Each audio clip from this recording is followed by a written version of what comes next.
유럽과 아프리카, 아시아 3개 대륙을 정복하고 최초로 동서양의 융합을 이루며 헬레니즘 문화를 형성했던 정복자 알렉산더 대왕은 20살에 왕위에 올라서 13년 만에 그리스, 페르시아, 인도에 이르는 대제국을 건설하고 열병에 걸려서 33살에 생을 마감합니다.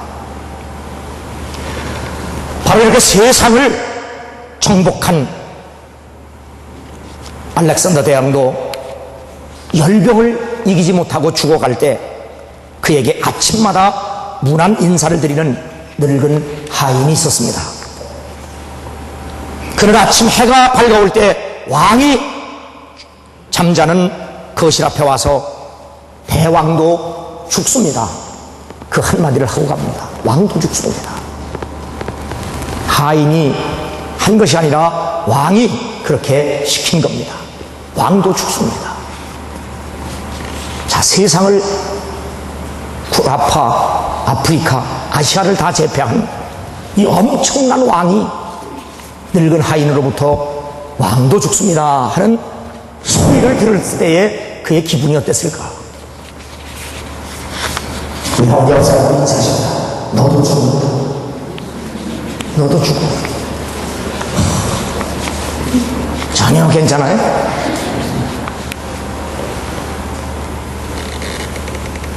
알렉산더 대왕의 병은 점점 악화되어 갑니다. 그래서 신하들이 그에게 휴식을 취할 것을 권면합니다. 이때 알렉산더 대왕은 걱정하지 말아라. 사람이 죽으면 실컷 잠을 자는데 살아서 지금 눈 뜨고 있는 것이 얼마나 감사한 일이냐. 살아있는 동안 내가 어찌 이 짧은 순간에 잠을 잘 수 있겠느냐. 나는 내 생이 얼마 남지 않은 것을 안다. 나는 이 짧은 시간을 가장 충실하게 보내기 위해서 잠을 자지 않겠다. 그렇게 고백을 했습니다. 그러던 어느 날 대왕은 신하들을 불러 모읍니다. 그리고 유언을 합니다. 내가 죽거든 묻을 때에 손을 무덤 밖으로 내놓아서 사람들이 보게 해라. 나는 단지 세상 사람들에게 천하를 다 정복했던 알렉산더 대왕도 떠날 때는 빈손으로 간다는 교훈을 그들에게 보여주기 위함이라. 그래서 알렉산더 대왕은 무덤 밖으로 두 손을 내밀게 했던 겁니다. 데니스 웨이틀이라고 하는 사람은 행복은 이리저리 옮기거나 소유하거나 애써 쟁취하거나 그것을 다 써버리는 것에 있지 아니하고 행복은 매 순간 하나님의 사랑과 은혜에 감사하고 체험하는 거다. 그렇게 고백을 합니다. 행복이라는 건 뭐냐? 뭘 많이 쌓아놓고 돈 많이 쌓아놓고 오늘 여기 성경에 나와 있는 부자처럼 큰 재물을 모아놓고 자 이제 행복하게 살아보자라가 아니라 진정한 행복은 하나님의 사랑을 깨닫고 하나님의 사랑을 받고 하나님의 은혜를 받고 하나님의 그 놀라운 사랑 앞에서 감사하고 체험하고 경험하는 것, 그것이 행복이라고 일찍이 고백을 한 겁니다. 프란츠 카프카라고 하는 사람도 사람은 죽을 때에 지금까지 살았던 삶과 앞으로 살게 된 삶이 극명하게 드러난다. 그래서 죽을 때, 사람은 죽을 때 내가 어떻게 살았는지, 그리고 앞으로 어떻게 또 살아야 하는지, 영생에 대한 문제입니다. 죽을 때 드러난다라고 이야기했습니다. 의사들이 이 장질환 환자들을 수술을 하면서 그냥 수술하는 것이 아니라 수술을 하면서 뭐라고 쭈글쭈글 욕을 한대요. 내가 의사가 아닌데서 잘 모르겠지만 의사들은 그 장질환 환자들을 수술하면서 뭐라고 욕하느냐. 에휴, 이 돼지만도 못한 놈아. 그러면서 수술을 한다고 합니다. 왜 돼지도 만도 못한 놈이라고 욕을 하면서 수술을 하느냐. 우리가 보면 돼지는 굉장히 식탐이 있는 짐승으로 이해를 합니다.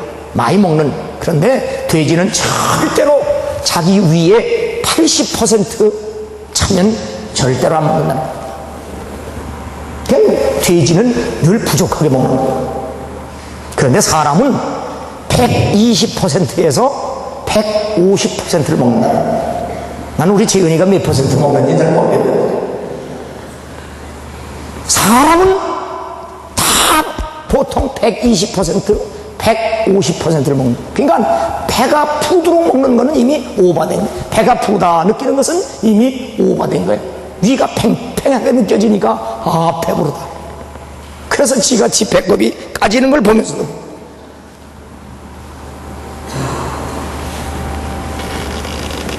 미국에서 각종 먹기 대회를 휩쓸고 있는 사람이 우리 재미경포 이선경이라고 하는 38살 먹은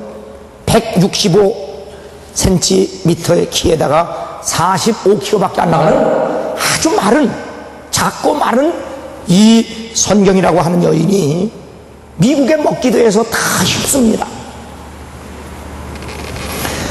이 씨는 지난 3년간 핫도그, 생굴, 햄버거, 랍스터, 바다가재, 삶은 계란, 닭날개 튀김, 이 27가지 음식 먹기 대회에 나가서 40여 차례 출전해가지고 30번을 신기록을 갈아치우면서 30여 개 대회에서 우승을 했다고 합니다. 그래서 벌어들인 돈이 한 1억 5천만 원이 된다는 겁니다. 그런데 이 여자가 얼마나 잘 먹느냐. 햄버거를 8분에 60개를 먹는다고 합니다. 난 60개가 몇 개인지 모르겠는데 8분 동안에 60개를 먹고 생굴을 10분에 552개를 먹는다고 합니다. 아마 더 먹는 거는 여러분 전혀 뭐 그냥 생굴을 552개 먹는다 그래도 552개가 몇 개인지 모르는 건지, 내가 더 많이 먹어서 양심이 갇히게 되는 건지, 어떻든 이 여인은 생굴을 10분에 552개를 먹고 그렇게 해서 벌어들인 돈이 그렇게 3년 동안에 1억 5천을 벌었다는 겁니다.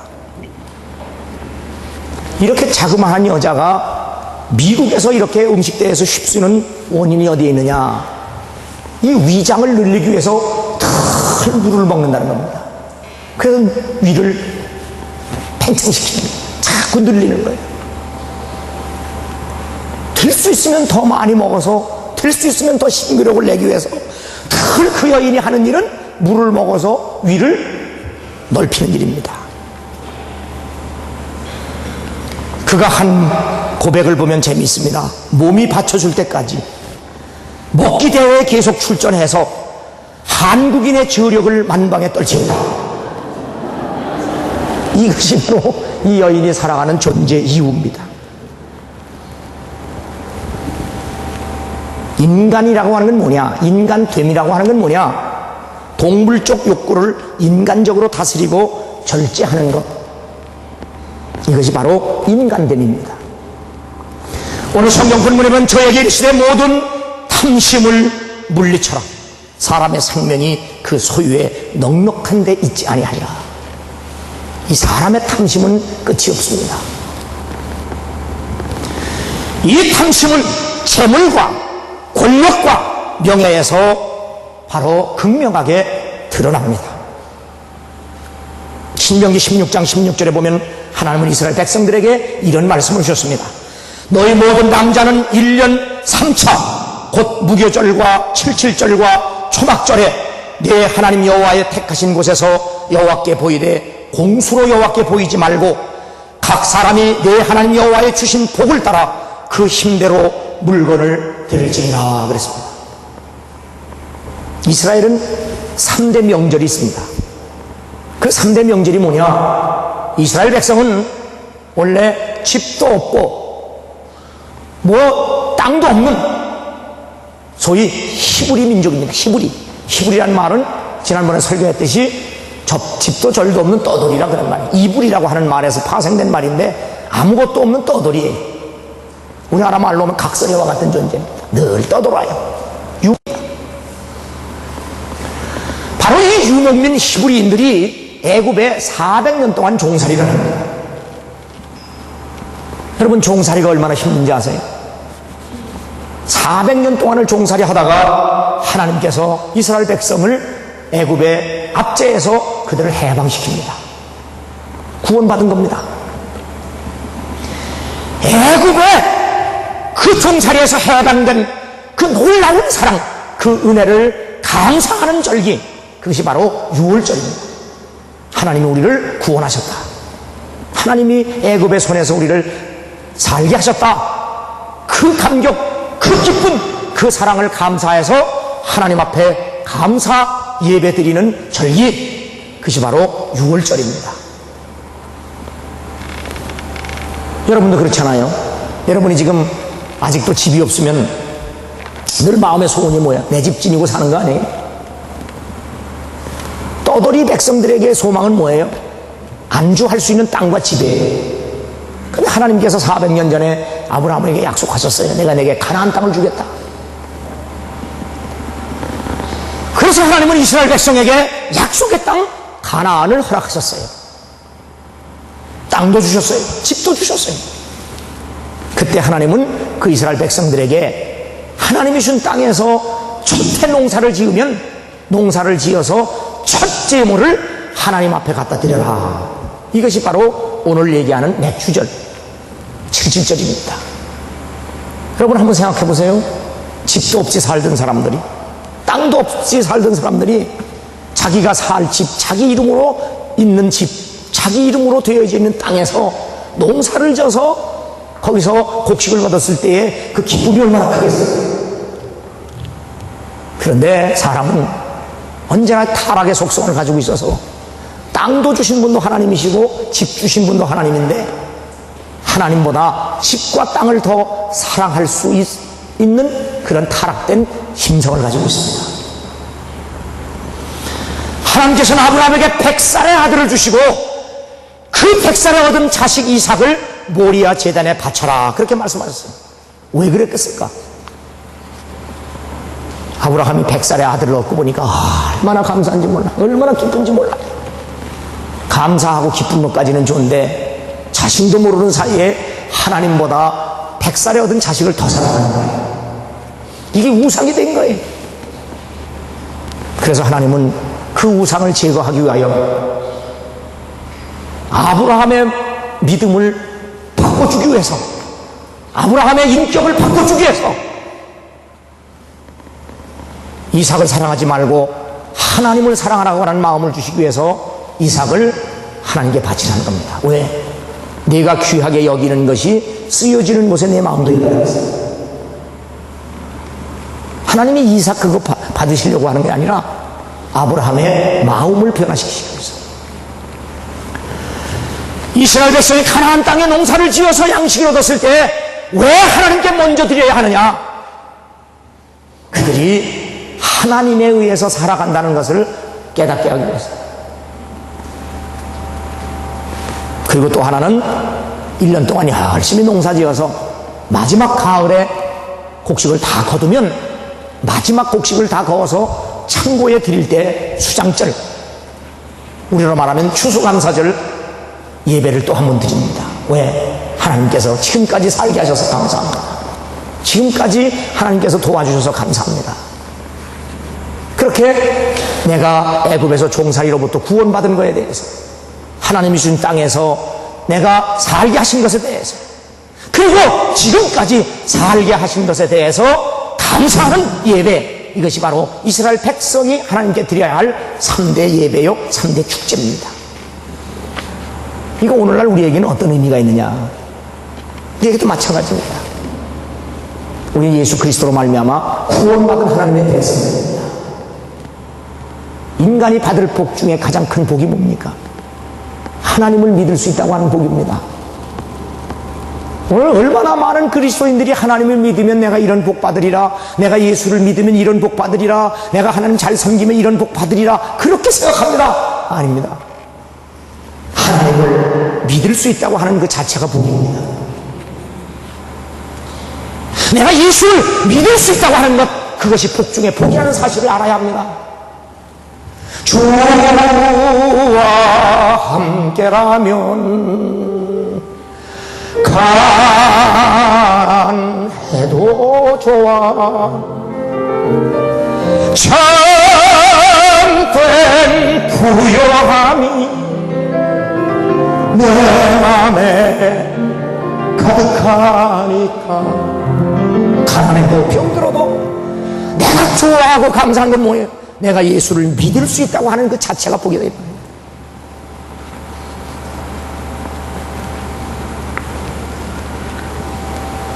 이스라엘 백성이 유월절을 지키는 의미는 애국으로부터 종살이에서 구원받은 사실에 대해 감사하고 하나님이 주신 땅에서 살게 하셨고 계속 살게 하신 그 은혜를 인하여 감사한다. 다시 말하면 하나님에 의해서 인간은 존재하고 살아간다는 사실에 대해서 감사하고 기뻐하라는 겁니다.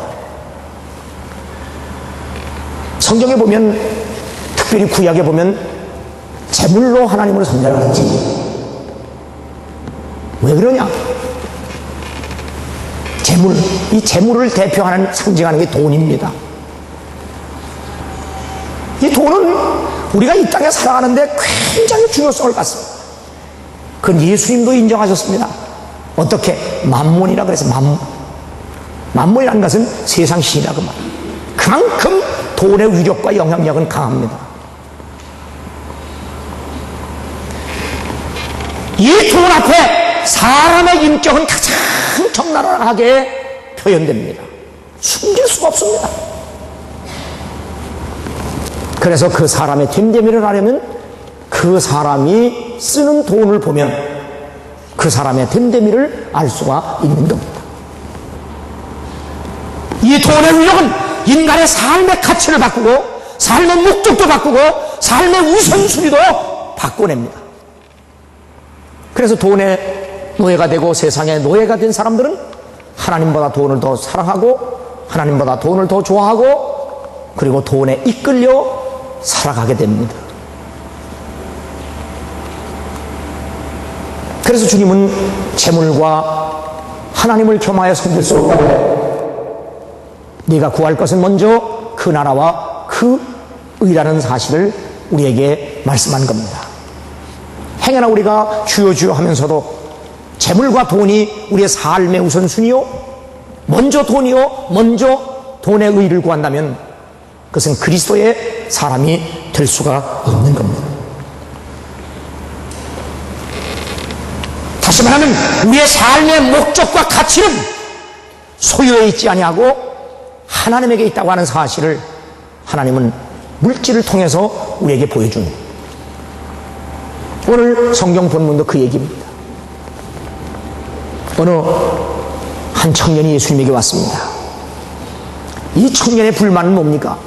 부모가 죽었는데 많은 유산을 물려주고 죽었습니다. 그런데 그 유산을 형이 다 가로채고 동생을 주지 않는 겁니다. 얼마나 억울하겠습니까? 같은 자식으로서 아버지의 유산을 형이 다 가로채고 말았습니다. 그래서 이 청년은 그 억울한 심정을 주님께 와서 호소를 합니다. 주님, 아버지가 많은 유산을 우리 집에 남겼는데 형이 다 가로채고 내게는 한 푼도 주지 않습니다. 이때 예수님은 그의 소원, 그의 기도, 그의 요구를 들어주지 않습니다. 나는 내 집안의 재산을 나눠주는 사람이 아니다. 그리고 삼가 탐심을 물리쳐라. 여기 탐심은 없기 때문에 탐심이 아니라 있는 자에게도 있다는 사실을 얘기해 줍니다. 아버지의 재산을 다 가로챈 큰아들도 탐심의 노예가 되었고 한 푼도 받지 못한 작은 아들도 탐심에 가득 차 있는 겁니다. 탐심은 물질이 많은 사람에게만 있는 것이 아니라 없는 사람에게도 같이 있습니다.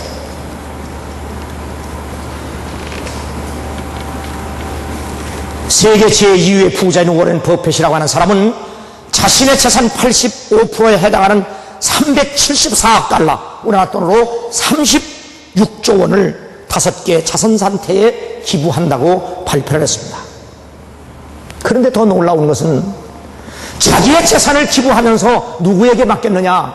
세계 제1위 부자인 빌 게이츠 부부에게 그 모든 재산을 다 맡겼습니다. 사람들이 물었습니다. 당신의 자녀들도 다 자선 사업을 하고 당신의 자녀들도 그런 선한 일을 하는데 그 엄청난 돈을 왜 세계 제1위 부자인 빌 게이츠에게 맡겼느냐? 버펫의 대답은 내 자녀보다 빌 게이츠 부부가 더 재물을 잘 관리한다.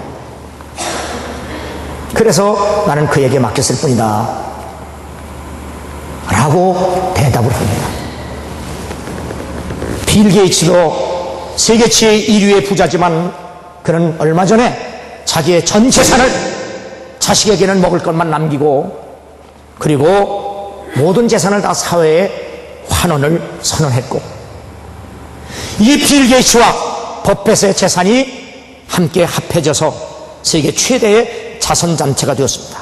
그리고 아프리카 제3세계권 국가의 에이즈 예방과 질병 그리고 소수인종 장학금 여러 면에 쓰여지는 엄청난 자선단체가 됐던 겁니다. 이렇게 아름답게 재물을 쓴다고 하면 얼마나 귀한 일입니까? 미국은 원래 부의 상징인 록펠러로 인해서 또 포드라고 하는 사람을 통해서 미국의 그 기회성 같은 엄청난 부자를 통해서 그들은 어김없이 사회에 환원하는 아름다운 전통을 남겼습니다. 그래서 스스로들 자본주의 국가의 아름다운 것을 스스로 절제하고 스스로 정화하면서 그들이 살아갑니다. 조지 부시 대통령이 선거 전에 나와서 부자들의 상속세를 폐지하자 그런 정치 슬로건을 내세웠을 때 빌 게이츠와 버펫은 반대를 합니다.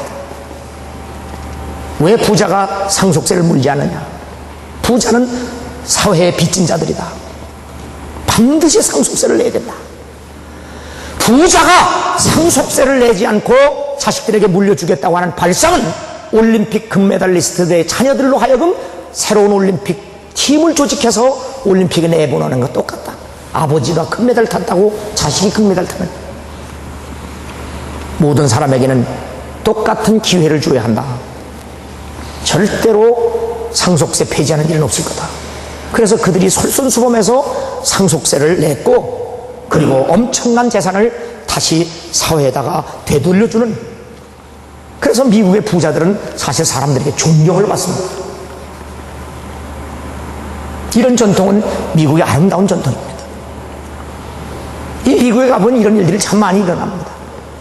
제가 얼마 전에도 미국 갔을 때 제가 잘 아는 목사님이 자기가 좋은 주택이 생겼는데 가서 기도 좀 해달라고 그래서 갔더니 얼마나 부자 동네 좋은 주택인지 몰라요. 그래서 목사님이 어떻게 이렇게 좋은 주택에 사십니까 했더니 그 집에 살던 할머니가 돌아가시면서 교회에다 바치면서 이 집은 꼭 목사님이 사는 주택을 쓰라고 교회에다 헌납하고 돌아가셨다는 거예요. 미국에는 이런 일들이 참 많이 일어납니다. 우리 교회 와서 부흥했던 장순찬 목사님도 미국에 가서 이민 목회 한 25년 하는데 그동안 개척해서 하다가 미국인 교회를 하나 얻었는데 그냥 주었어요. 미국 교회에서. 근데 그들이 미국 교회 줄 때 보면 얼마나 아름답게 주는지 몰라요.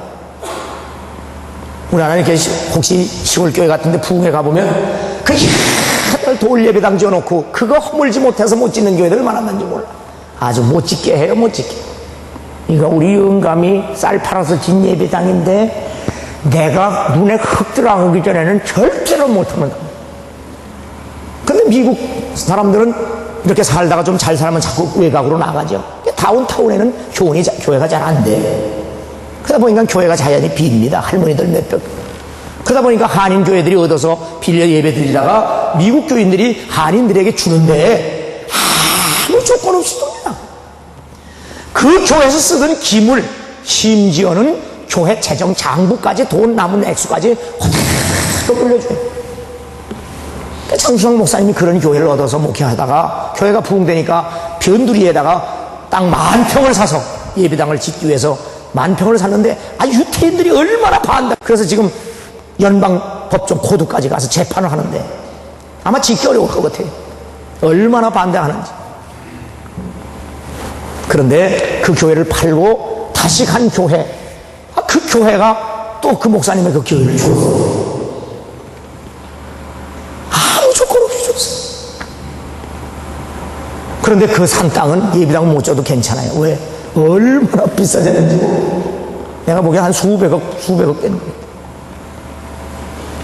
근데 그 사람들이 자기들이 그렇게 희생하고 헌신해서 세운 교회를 남에게 주면서도 아무 조건이 없어요. 아주 깨끗하게 줘요. 깨끗하게. 미국 교회나 미국 사회에는 이렇게 기부 문화 이런 것들이 굉장히 발전돼 있습니다.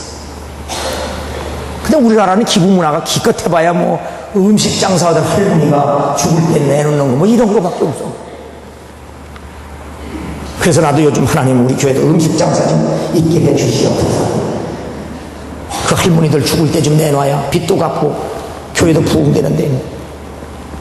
어떻든 미국 사회는 이런 기부 문화, 선진 국가는 이렇게 기부 문화가 발전됐습니다.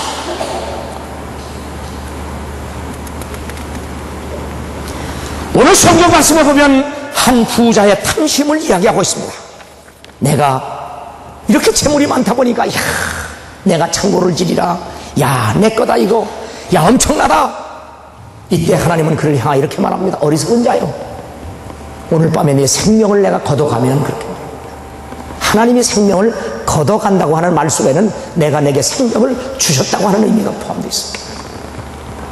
오늘 우리가 사는 것은 하나님이 살게 해서 산다는 사실을 믿으시기 바랍니다. 물질 때문에 사는 것이 아니라, 세상 때문에 사는 것이 아니라 하나님이 살라고 말씀하셨기 때문에 사는 겁니다.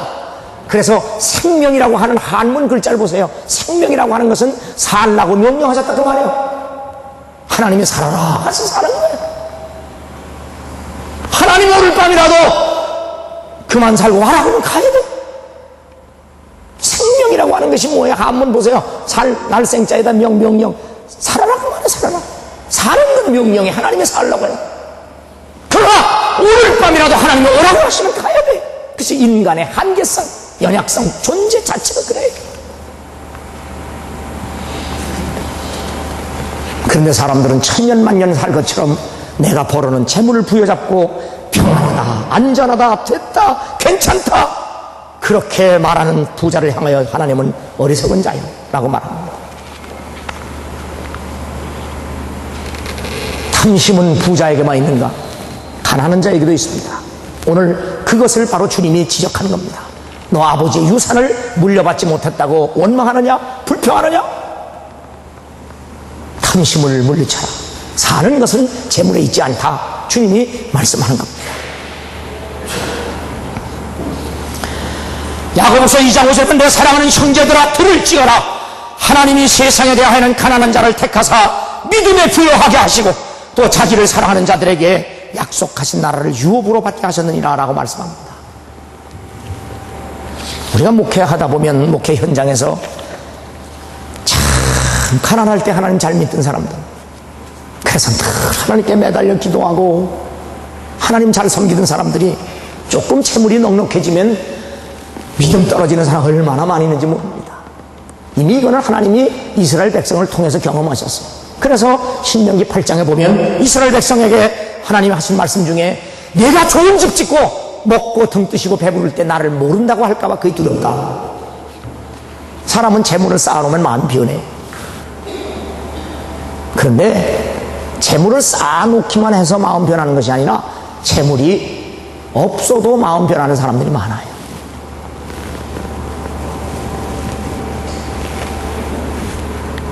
오늘 혹시 예배 드리면서 내가 전에 재물이 좀 괜찮을 때는 하나님 열심히 섬기고 주님 열심히 섬겼는데 지금 재물이 내 생각만큼 없다고 해서 삶의 우선순위도 바뀌고 삶의 목적도 바뀌고 삶의 가치도 바뀌었다고 하면 오늘 이 말씀을 잘 들으시기 바랍니다.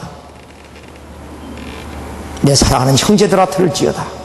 하나님이 세상에 대하여는 가난한 자를 택하사 믿음에 부여하게 하시고 또 자기를 사랑하는 자들에게 약속하신 나라를 유업으로 받게 하십니다.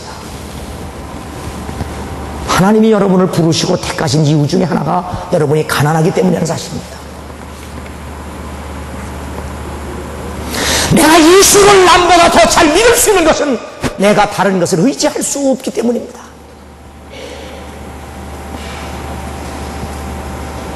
내가 권력을 의지하고 내가 학벌을 의지하고 내가 재산을 의지하고 돈을 의지할 것이 없으면 나는 가난하기 때문입니다. 내가 붙들 것이 없고 내가 의지할 것이 없고 내가 붙들 것이 없어서 나는 주님밖에 의지할 것 없습니다. 이것이 오히려 가난이 복이 되는 겁니다. 그런데 가난하다고 해서 왜 부모는 내게 유산을 물려주지 않았을까? 왜 하나님은 내게 좋은 직장을 안 주실까? 왜 하나님은 내게 사업을 성공하지 못하게 할까? 원망하고 불평하면서 삶의 우선순위가 엉망진창이 되고 삶의 목표가 엉망진창이 되고 삶의 가치가 엉망진창이 된 사람을 향하여 주님은 또 말씀하십니다. 탐심을 물리쳐라. 사람의 생명이 그 소유에 넉넉한 것 있지 아니하니라.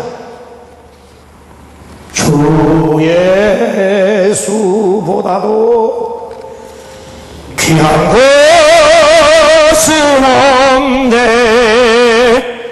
이 세상 부귀와 바꿀 수 없네.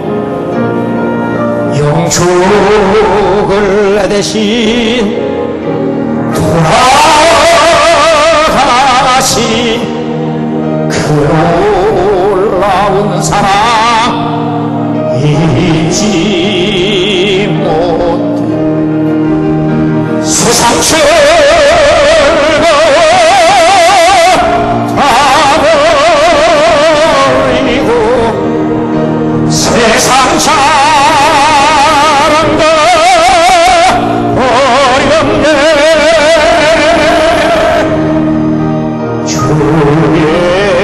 예수보다도 귀한 것은 없네.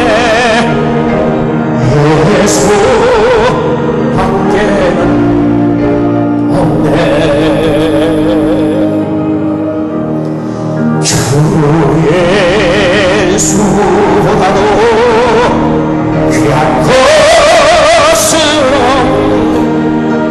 이 세상 명예와 바꿀 수 이전에 즐기던 세상 일로 주 사랑하는 나 뵙지 못해. 세상 즐거워 다 버리고 세상 사랑도 버렸네. 주 예수라고 귀한 것은 없네. 예수 밖에 없네. 제가 지난번 미국에 갔더니 제 고향 분이 한 분 계시는데 저를 집으로 초청해 갔어요. 갔더니 제 고향이 강화도인데 강화도에서 나는 수무가 있습니다. 무 배추거리 냄새 나는 그 무가 있어요. 둥그런 무가 있는데 근데 강화 사람들은 그 무를 잘 먹습니다. 미국에 가서 살면서도 그 무가 그리워서 한국에서 그 수무씨를 갖다가 미국 땅에다 심었어요. 그럼 미국 땅이 참 좋습니다. 땅이. 그런데 똑같은 수무씨인데도 미국 땅에다 심으니까 수모 이렇게 동그라지질 않고 칡뿌리처럼 길다. 얼마나 맛대갈도 없고 뻣뻣하고 수모가 이렇게 주전자가 돼야 되는데 칡뿌리처럼 길다. 이렇게 뽑아. 그나마 우리 목사님, 이거 분명히 강화 수무씨인데 미국 땅에 심으니까 칡뿌리같이 됐다는 거예요. 베르톨드 브레히트라고 하는 사람이 서정시를 쓰기 힘든 시대라고 하는 시에서 이런 시를 씁니다. 나는 안다. 행복한 자만이 사랑받고 있음을. 그의 음성은 듣기 좋고 그의 얼굴은 잘생겼다. 마당에 구부러진 나무가 토질 나쁜 땅을 가리키고 있다. 그러나 지나가던 사람들은 을의 나무를 못생겼다 욕한다. 해변에 산뜻한 보트와 즐거운 돛단배들이 내게는 보이지 않는다. 내게는 무엇보다도 어부들의 찢어진 어망이 눈에 띌 뿐이다 하는 얘기. 이 뭔 얘기냐? 사람이 행복하게 산다고 하는 건 뭐냐? 행복하게 산다는 것은 내가 사랑을 받고 있다는 것을 아는 사람이에요. 그 행복한 사람들은 그 음성도 이쁘고 얼굴도 이쁘다는 얘기예요. 이건 내가 얘기했으면 깠다고 그러니까. 그래서 내가 베르톨드 브레히트라고 하는 사람이 시작을 그랬어요. 행복한 사람, 사랑을 받고 사는 사람은 목소리도 이쁘고 얼굴도 이쁘다. 우리 옆 사람 인생 나보고 그리나 봐.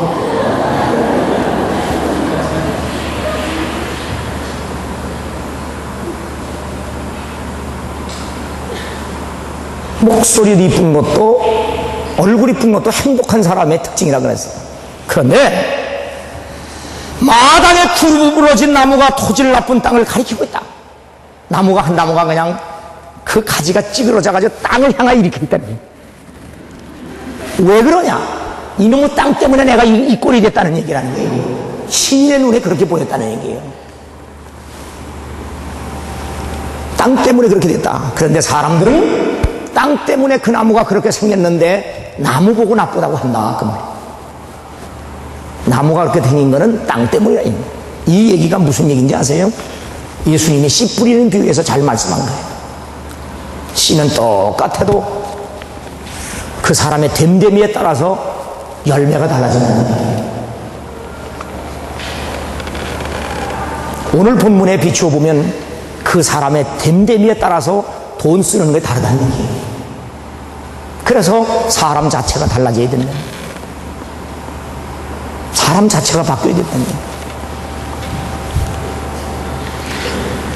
부자가 나쁜 것이 아닙니다. 성경은 이렇게 말합니다. 내가 부자들을 명하여 마음을 높이지 말고 정함이 없는 재물에 소망을 두지 말고 오직 우리에게 모든 것을 후히 주시고 누리게 하시는 하나님께 두며 선한 일을 행하고 선한 사업에 부하고 나눠주기를 좋아하고 동정하는 자가 되게 하라. 이것이 장래에 자기를 위하여 좋은 터를 쌓아 참된 생명을 취하는 것이라. 부자가 나쁜 게 아니다.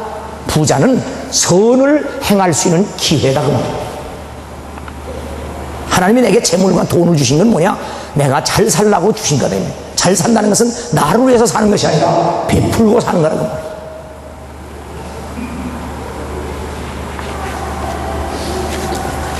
왜 하나님이 재물로 하나님을 섬기라고 하는 이유에 대해서 오늘 여러분이 깨달을 수 있습니다. 재물이 나쁜 것이 아니에요. 재물을 잘 사용하는 것, 그것이 잘 사는 것이라고 성경은 얘기합니다.